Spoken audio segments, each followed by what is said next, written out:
Hi, Kim Darwaza with Remax Executives here, your Northern Virginia real estate agent.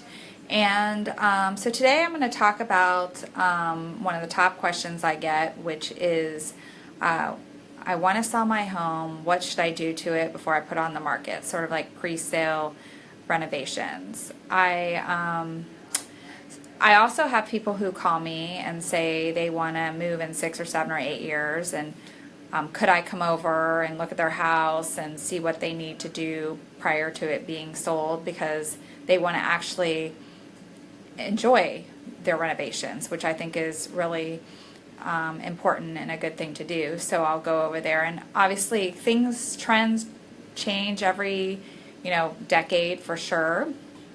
I've lived in my house since 1999, and I'm actually starting to want to change things for like the second time.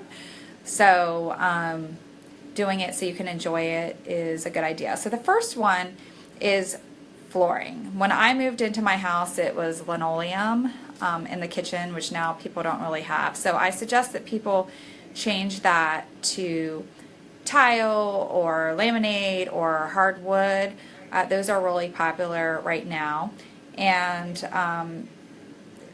a lot of times with the tiles, a lot of the smaller tiles, the builder grade tiles, are what are in the bathroom. And what I tell people generally to do with that is you don't necessarily need to replace it, but you can get them steamed, cleaned, or regrouted so it looks really nice, and it costs a fraction of the cost of replacing the tile.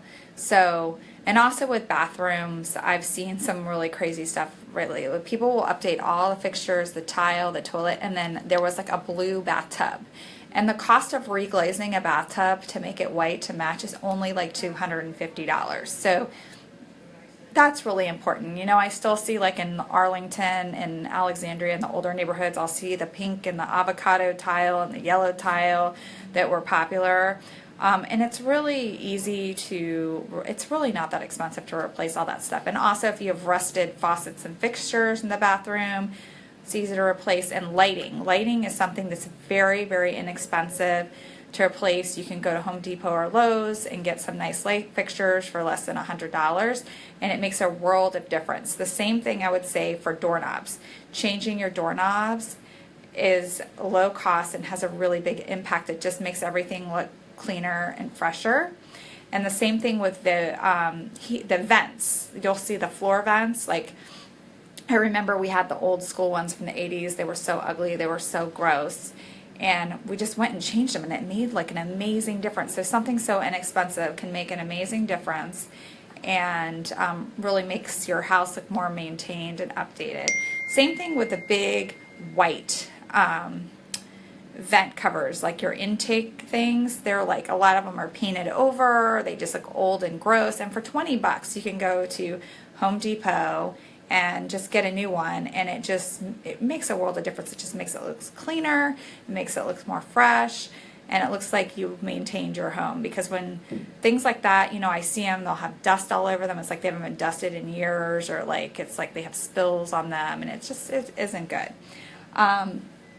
So as far as like kitchen and bathrooms, people always say that sells the home, and those are things that people look at. And I will say with the millennials, like when we bought houses, we bought a starter home when we bought the house, and then we fixed it up over time. And a lot of millennials, they want it to be move-in ready, and they don't want to deal with anything. They just want to move in. They don't want to have to do any updates. So it's like we have very, very low inventory. And the good houses, I mean, I've had clients that have been 1 in 3 and 1 of 4 contracts on houses. So it gets really competitive with the really nice ones. And then the ones that need some updates just seem to sit and sit and sit. Like, people aren't willing to buy them, even though they're great houses in beautiful neighborhoods, and you could make money over time because you get in low and then you make these changes as you have money. But people just don't seem to want to do that these days. And I mean, I've seen escalations over $20,000 over list on houses that are like $500,000, with people waiving appraisal and home inspection and stuff. So it's getting a little crazy with the real nice houses. So, but you can find a good deal probably on something right now that isn't as updated where you take the time. And then we also have renovation loans you can get. So let's say you're approved for 500, but you find this house for 400 that needs updating, but the rest of the houses in the neighborhood are selling for 450 because they're really done nicely. You can get a renovation loan and have that all rolled in, so you don't have to worry about having the cash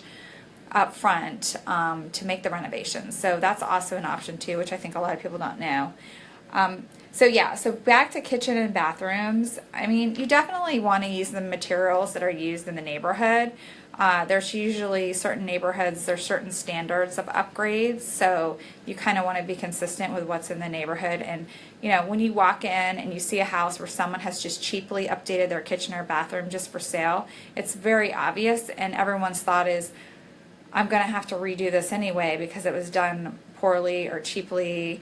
So it's like it doesn't even matter that you went to the effort. So sometimes, and like what my number one thing that people do is they put granite over top of cabinets that are old and beat up, which makes no sense. So you're going to have to rip up all the granite, replace the cabinets anyway, and then if you reconfigure, the granite may not work anymore. So I tell people a lot of times if they don't have the money to really do it, just don't do it at all and just take a lower price for your house.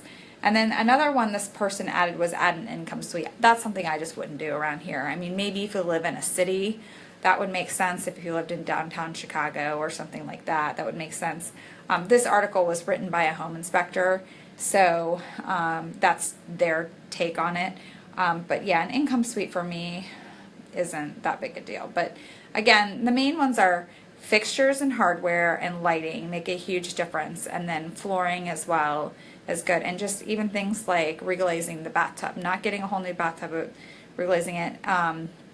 So those are the main points. And also with, you know, staging is really important now. I have a stager who comes and helps stage my listings, and depending upon how much furniture you have and things, they either bring stuff or they just work with what you have and move it around. And another thing that I hear like on HGTV is they're always wanting you to remove all your family photos and all that kind of stuff, and I don't necessarily agree with that all the time. I don't think people want to live in a cold, sterile environment. So having your family photos, I think some is okay. If you go to a model home, like a Winchester home or something like that, they have photos of fake families in there. So I definitely think you want some, you want it to be homey, and that kind of thing. So anyways, thanks for watching, and if you have any questions, feel free to private message me or send me an email at kim@kimdarwaza.com, or send me a text, and I will be happy to answer any of your questions. Thanks for watching and have a great day.